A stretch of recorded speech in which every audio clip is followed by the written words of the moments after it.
Bonjour à tous et bienvenue dans ce deuxième épisode du podcast dédié à la première année d'études de santé de l'Université de Lille. Aujourd'hui, on va donner la parole à un étudiant et connaître son quotidien. Cet étudiant, c'est Gauthier. Il va nous partager son parcours et ses expériences en PASS. Gauthier, bonjour. Bonjour. Merci d'avoir accepté de participer à ce podcast. Avant toute chose, est-ce que tu pourrais te présenter, nous dire d'où tu viens, qu'est-ce que tu fais aujourd'hui comme études, etc. Ok. Déjà, merci beaucoup de m'accueillir dans ce podcast. Donc, comme tu l'as dit, je m'appelle Gauthier. Actuellement, je suis étudiant en deuxième année de médecine. Ok. J'ai fait le parcours PASS l'année dernière, donc parcours accès spécifique santé, et je viens de Arras. Ok, alors du coup, tu viens d'Arras, donc ça veut dire que tu as fait le changement entre Arras et Lille. Oui. Comment est-ce que tu as vécu ta transition déjà entre le changement de Lille, Arras-Lille, et aussi entre la transition lycée-université? Ok. Déjà, transition Arras-Lille, je suis passé de chez mes parents à vivre seul. Pour ma part, j'ai choisi une colocation, mais pour d'autres, ça pourrait être seul. C'est sûr que ça peut, pour certains, ne pas être facile. Pour moi, ça va, parce que j'avais une volonté d'autonomie. Et donc, ça m'a même donné confiance en moi de voir que j'étais capable de vivre tout seul, de me faire à manger tout seul, etc. Donc, j'ai plutôt bien vécu de sortir du foyer familial.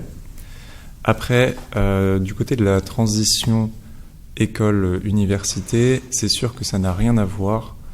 À l'école, on est accompagné, il y a le professeur, on peut lui poser des questions. On a des évaluations régulièrement, etc. À l'université, c'est plus du tout le cas. Le professeur devient un petit peu inaccessible, surtout en PASS. Il y a énormément d'élèves et c'est un petit peu impossible, dans de très rares cas, de pouvoir poser des questions au professeur. Donc, il y a moins d'accompagnement à ce niveau-là. Et puis, il faut commencer à travailler seul. On n'a plus la motivation donnée par les professeurs à réviser pour les évaluations. Il faut réviser par soi-même pour l'objectif final de l'examen. Ok.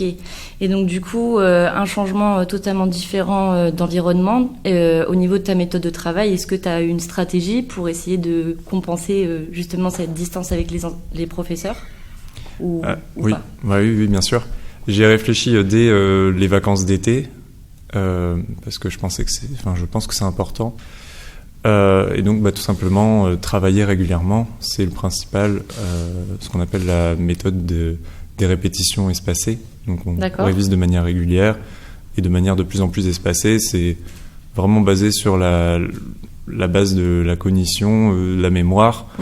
Et donc, je m'étais renseigné beaucoup sur ce genre de choses avant de faire mon PASS pour pouvoir optimiser sur ce côté-là.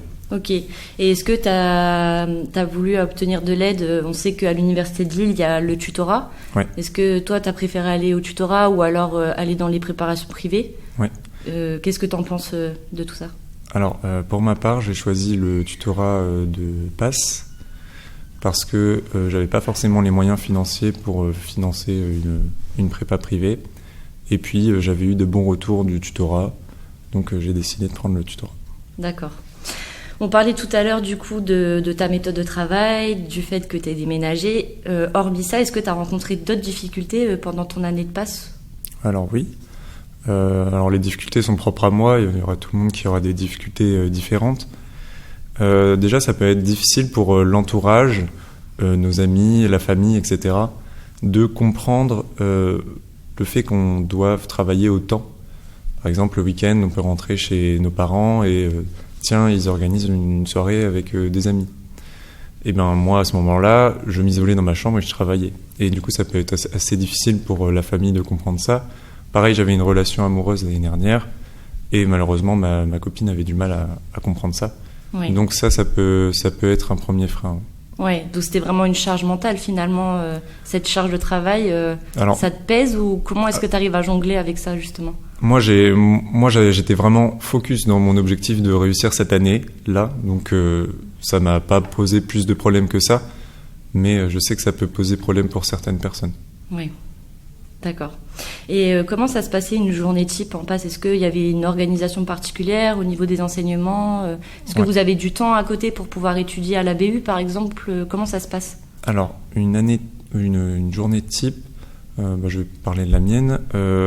Alors, je me levais vers 7h30, non 7h. Je me préparais, je prenais mon petit déjeuner.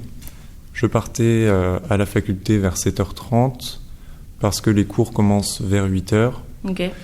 Et ils durent 4 heures jusqu'à midi, de manière assez enchaînée. Donc il y a très peu de pauses entre les cours.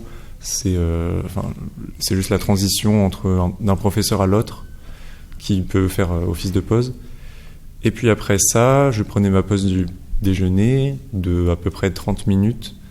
Ça peut être variable en fonction des personnes, mais moi j'aimais bien prendre une petite pause. Et ensuite enchaîner directement sur 2 heures, soit de révision en autonomie à la bibliothèque universitaire, donc la BU, ou bien une séance du tutorat ou une colle, donc c'est les sortes d'examens blancs, ou bien un enseignement dirigé. J'avais mon petit truc du début d'après-midi, et ensuite j'allais me défouler, faire du sport pendant 1h30 à 2h, puis je rentrais chez moi, je prenais mon dîner, enfin je travaillais peut-être 1 heure avant, je prenais mon dîner, puis je retravaillais au maximum 2 heures avant d'aller me coucher. Ok, ouais, donc c'est quand même une organisation limite, je dirais, militaire. Tu sais à peu près qu'est-ce que tu fais par heure. Et donc le sport, c'est quelque chose est-ce que c'était un exutoire? Est-ce que ça te permettait vraiment de décompresser? Est-ce que tu as d'autres choses que tu faisais durant ta passe pour lâcher un peu la pression? Comment tu vivais tout ça? Alors, je pense que c'est important d'entretenir déjà sa santé physique, mentale et sa confiance en soi. Donc le sport, c'était pour moi ma manière d'augmenter ma confiance en moi, parce que j'étais assez bon dans mon sport, et aussi de vider la tête et de revenir ensuite plus fort pour réviser. J'avais d'autres échappatoires aussi. J'ai créé un podcast pendant mon année, lire des livres. Il y a plein de choses à faire et il faut pas s'enfermer non plus dans les cours et trouver des choses à côté qui nous font du bien, qui nous donnent confiance en nous. Ton podcast, du coup, c'est quoi? Ça pourrait être intéressant pour les gens qui nous écoutent aujourd'hui. Alors, c'est un podcast dédié aux étudiants en santé ou bien dans les sciences en général. Il s'appelle Nuances et Sciences, où j'aborde à peu près tous les mois des sujets scientifiques. En général, c'est formulé sous forme de questions à laquelle je réponds. Ok, super. On le mettra en description pour ceux que ça intéresse. Merci beaucoup. Du coup, tu parlais de faire du sport, de lire des livres. Est-ce que tu aurais d'autres conseils pour les futurs étudiants qui rentreraient en passe? Alors, il y a beaucoup de choses à dire. Déjà, pour reprendre ce que j'ai dit, essayer d'entretenir une confiance en soi. C'est vraiment important d'avoir confiance en soi. Chacun peut réussir cette année. Si moi, j'en suis là, c'est que tout le monde peut réussir. Également essayer d'entretenir une bonne santé en continuant à faire du sport, en faisant des bons repas. C'est tout à fait possible, même si ça peut prendre du temps. Il faut juste... en fait, tout est question d'organisation. D'accord. Moi, par exemple, mes repas, je les faisais le dimanche soir. Je faisais tous mes repas pour la semaine. Ouais, donc du batch cooking. Voilà, okay. Exactement. Donc, okay. Non, vas-y, je t'en prie, continue. Le principal, c'est une bonne organisation. Okay. Tant que c'est bien organisé, on est capable de faire à peu près tout ce qu'on veut.